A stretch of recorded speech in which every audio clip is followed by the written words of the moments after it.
미래에셋대우의 주가는 최현만 수석 부회장이 추진하고 있는 발행어음 사업과 마이데이터 사업 성과에 달려 있습니다.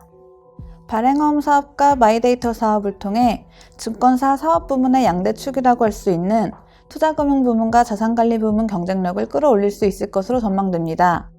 발행어음은 증권사가 자기 신용으로 발행하는 만기 1년 이내의 어음입니다. 글로벌 경쟁력을 갖춘 투자은행을 육성하기 위해 2017년 도입됐는데요. 은행에만 허용됐던 수신 업무를 자기 자본 규모를 충족하는 증권사에도 허용했습니다.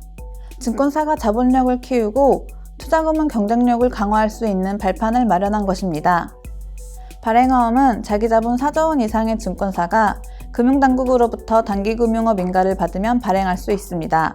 단기금융업 인가를 받은 증권사는 발행어음을 투자자들에게 판매해 대규모 자금을 조달할 수 있습니다. 자본력이 필요한 투자금융 부문 경쟁력과 직결되는 핵심 사업으로 꼽힙니다.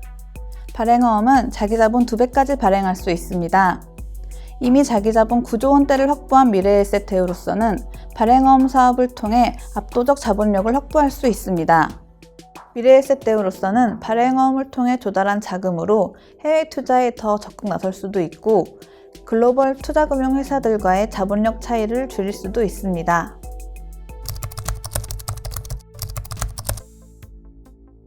미래에셋대우가 2020년 추진한 해외 투자와 관련해 외환거래법을 어겼다는 지적이 나와 검찰 조사를 받게 된 점은 발행어음 진출에 걸림돌이 될 수도 있습니다.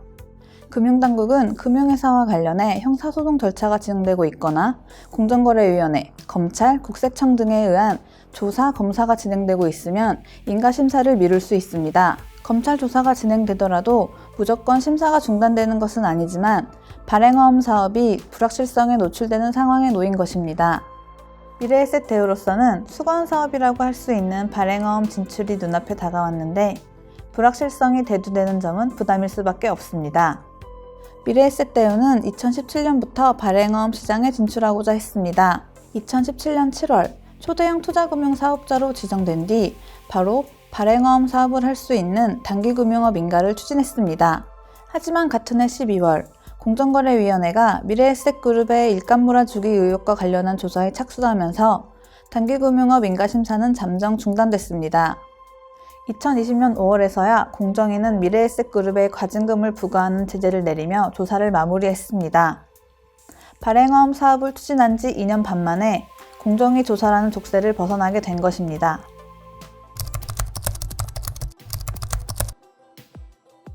마이데이터 사업은 고객의 금융정보를 수집하고 분석해서 맞춤형 자산관리 서비스를 제공할 수 있습니다.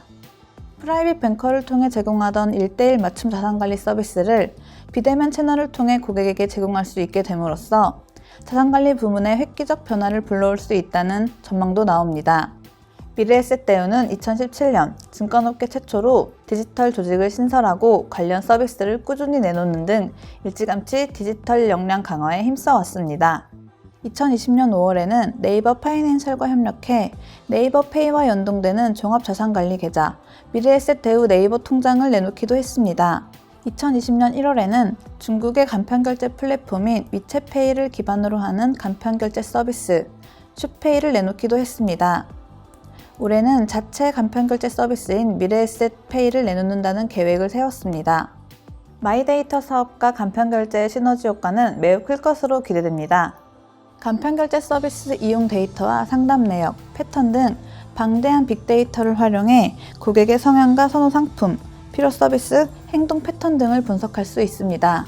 이를 바탕으로 고도로 개인화된 맞춤형 서비스 제공이 가능할 것으로 보입니다. 미래에셋대우만의 차별 지점을 만들 수 있게 되는 것입니다.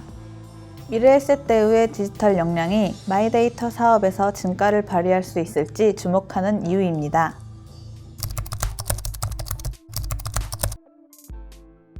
증권업계는 한동안 투자금융 부문 역량 강화에 사활을 거는 듯한 모습을 보였습니다. 주요 수익원이었던 위탁매매 수수료 수익 증가세가 꺾이면서 투자금융 부문을 통해 돌파구를 찾기에 나선 것입니다. 증권사들은 평생 무료 수수료 혜택 등을 내걸며 앞다퉈 수수료 인하 경쟁에 뛰어들었습니다. 이에 더해 국내 증시가 일정 구간을 벗어나지 못하는 지지부진한 모습을 보였고 주식 투자를 향한 매력도가 낮아지면서 위탁매매 수수료 역시 줄어들 수밖에 없었습니다.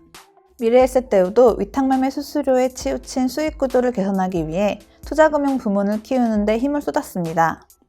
그 결과 미래에셋증권과 대우증권이 합병한 다음 해인 2017년 3천억 원 수준이었던 미래에셋대우의 투자금융 부문 매출은 2019년 9천억 원 규모로 성장했습니다.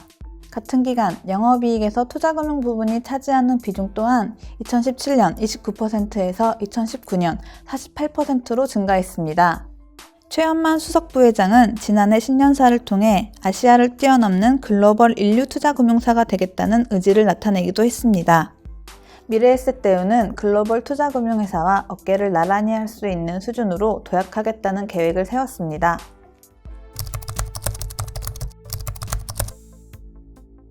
2020년 코로나19 이후 증시 거래 대금이 급증하며 증권사 위탁매매 수수료 수익 역시 큰 폭으로 증가했고 미래에셋대우 주가 역시 상승세를 보이고 있습니다. 2016년 최현만 수석부회장이 미래에셋대우를 맡은 뒤 2018년 미래에셋대우 주가는 11,650원에 거래되기도 했습니다. 당시 미래에셋증권과 대우증권이 합병하면서 순이익이 크게 늘고 주가가 상승했던 것으로 보이는데 현재 주가보다 19%가량 높은 수준입니다. 미래에셋대우의 주가가 신사업 성과에 좌우될 것으로 전망되는 이유입니다. 미래에셋대우 주가는 9,000원 후반에 거래되고 있습니다. 지난해 3월 코로나19 충격으로 3,505원까지 떨어졌던 것과 비교하면 무려 180% 증가한 것입니다. 코로나19 충격으로 급락한 증시를 개인 투자자들은 저가 매수의 기회로 활용했습니다. 개인 투자자들의 대규모 매수세를 놓고 동학개미운동이라는 신조어까지 나왔습니다. 미래에셋대우도 동학개미운동에 힘입어 2020년 국내 증권업계 최초로 연간 영업이익 1조 원을 돌파한 것으로 추정되고 있습니다. 미래에셋대우는 2020년 3분기까지 영업이익 8,200억 원을 올렸습니다. 4분기에는 영업이익 1,800억 원을 무난히 넘겼을 것으로 추정됩니다. 다만 동학개미 효과에 힘입어 주가와 실적 모두 상승세를 보이고 있지만 증시 거래 대금이 점차 감소할 것이라는 전망이 지배적인 점은 부담입니다. 최현만 수석부회장으로서는 동학개미 효과가 사라진 뒤에도 주가와 실적을 방어하기 위해 새로운 성장 동력을 찾아야만 합니다. 발행어음 사업과 마이데이터 사업이 해답이 될 수도 있습니다.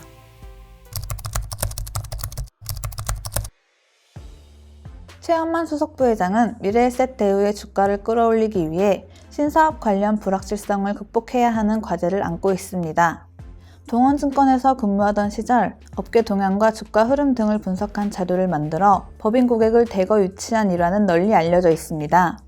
이런 최 부회장의 영업 능력을 눈여겨본 박현주 회장이 직접 최 부회장을 미래에셋그룹 창업 멤버로 영입하기도 했습니다. 1997년 미래에셋 캐피탈과 미래에셋 투자자문을 창업할 때부터 함께한 이른바 박현주 사단으로 꼽힙니다. 사실상 그룹의 2인자이며 박현주 회장의 복심을 가장 잘 아는 최측근 인사입니다. 최 부회장은 차분하고 꼼꼼한 성격으로 차분한 가운데 한 방을 날릴 줄 아는 강단 있는 인물이라는 평가도 나옵니다.